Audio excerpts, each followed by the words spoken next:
Hi guys, welcome back to the Financial Interest YouTube channel. My name's Dan. So if you're new to the channel, I cover stock market investing, personal finance and things like that. So in this week I'm going to cover Warren Buffett's wisdom, and we're going to go over 5 quotes which come from him. So let's get on with the video. So the first quote here is rule number 1, don't lose money. And rule number 2, don't forget the first rule. So Phil Town actually named his company rule number 1 investing based off that quote from Warren Buffett. And it might sound like a really obvious thing, but you actually need to look and think about it in a bit more detail, because when we're investing, a lot of the time we're investing to make money. So the mindset is we need to make money and perhaps we'll take some risk along with that. Whereas this kind of flips it on its head a bit. So it's like we're looking to not lose money. So when we go in with that more defensive mindset, we need to be absolutely certain of everything we're doing to make sure that we don't actually lose any money. And when we're doing those investments where we're looking to make money, we might kind of go into something which is perhaps too risky, or we might not be able to fully understand the business. And this has been a key rule in Warren establishing like Berkshire Hathaway, and also a personal fortune of nearly $100 billion. So if you think about this logically, if we're investing $10,000 and we actually lose 50% of that, now we're down to $5,000. So in order for us to get back to our starting cash amount of $10,000, we don't need a 50% return there. We actually need a 100% return to get back to the level which we were before. So this is why it's so important not to lose money, because once you start losing money, it's much harder to kind of get that money back, because it takes a much greater kind of percentage return to actually do that. And moving on to the next quote here, we've got risk comes from not knowing what you're doing. And this of course can be applied in all different forms of life. A lot of people might assume that not diversifying would be risky, but that's not necessarily the case if you fully understand all the companies that you're investing in. As a kind of fund manager, if you think about this logically, it's obviously much more difficult for a fund manager to keep up with 100 different companies. They might be diversified, but can you really keep up with what is going on and fully understand 100 different companies? You might as well really understand a couple of those companies, the best ones, and that really protects you a lot from the downside there.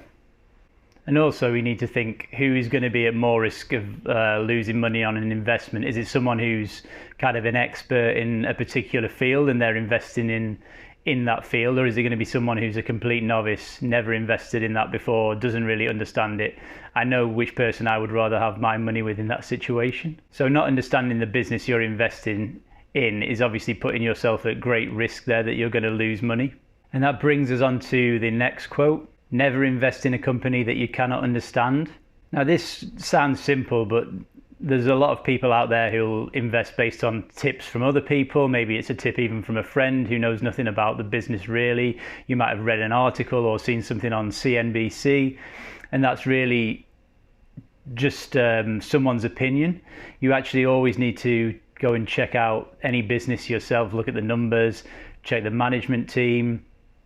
Does the company have a moat? Look to all of this kind of thing. You really need to understand everything in a business before you're going to actually put any money into it. And with this is where the circle of competence comes in. You need to kind of have a really good understanding of what you actually understand. It sounds a bit funny, but if you think about your circle, you need to stay right in the middle of that. Don't move too far out of the center of your circle of competence, because as soon as you start to get towards the boundaries of the circle, your kind of knowledge is less, and then you might be at risk of losing money. And I've made a previous video on circle of competence. I'll put a link to that as well. And the really good thing about this is, as individual investors, we don't have to invest in something. We can just look at it and say, okay, that's too difficult for me to understand, I'll pass on that, or I'll just put it on my watch list. So that's the kind of benefit we have. We don't have to make investments in each company we look at. We can choose to ignore the company and move on to a different company that we understand more. And the next quote is probably one of the most famous ones as well from Warren Buffett. Price is what you pay and value is what you get. So the important thing to recognize here is that price and value are two very separate things. In order to put a value on company, we need to look at the previous earnings, cash flows, look at the moat of the company, check the management team as well, and then we have to make a projection of what we think the company is going to do in the future. So we will do something like a discounted cash flow analysis, where we'll make a kind of estimate of what we think the business will be worth in 10 years, and then we discount that back to the present day to get an actual valuation. And then once we've got a valuation, we can then go and look at what the price of the company is currently trading at. So then this is where the price element comes in it, because we're not really interested in the price until we know the valuation. And that's the point where we have to match those up. So you might have valued a company at $100 per share, and you want to get a 50% margin of safety. So in this case, you obviously need to pay $50 or less for that company. And that's where the price comes in. You know the value of the company is $100 and you're prepared to pay $50 for it. So it's quite simple in that sense. You wait for the price to go to $50 or less, and if it doesn't, you just keep it on your watch list. You kind of keep an eye on the company that's on your watch list when they release new quarterly and annual reports. Just make sure you update your kind of valuation of the company going forward, so you know what it is, and then you can compare it to the price.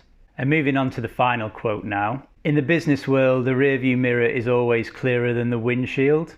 So what this means is it's easy to look back over what's already happened in the rearview mirror, but it's not so easy to kind of look forward and then try and predict what's going to happen in the future. So this is a retrospective view. It's always easy to say in hindsight what could have been done differently. And this is particularly important when it comes to company financial numbers and things like that. It's obviously very easy for us to look, say, in the past over the last 10 years and see what the growth rates have been, what's the sales been, earnings per share, the cash flows, and things like that. It's very easy for us to get a growth rate compounded looking back over the last 10 years, but it's very difficult to then kind of look out into the future and project like where the company is going to be with those same things in another 10 years. And obviously past performance doesn't represent what future performance is going to be either. So that's it for the video. I hope you enjoyed it. If you did, please give us a like and also consider subscribing to the channel if you haven't already. It really helps me out as I'm trying to grow the channel. And also it'd be great to hear anyone's comments on this. What are their favorite quotes from Warren Buffett or other investors, and kind of how have you used those quotes to shape the way you do your investing as well. So thanks for watching, and I'll see you in the next video. Cheers.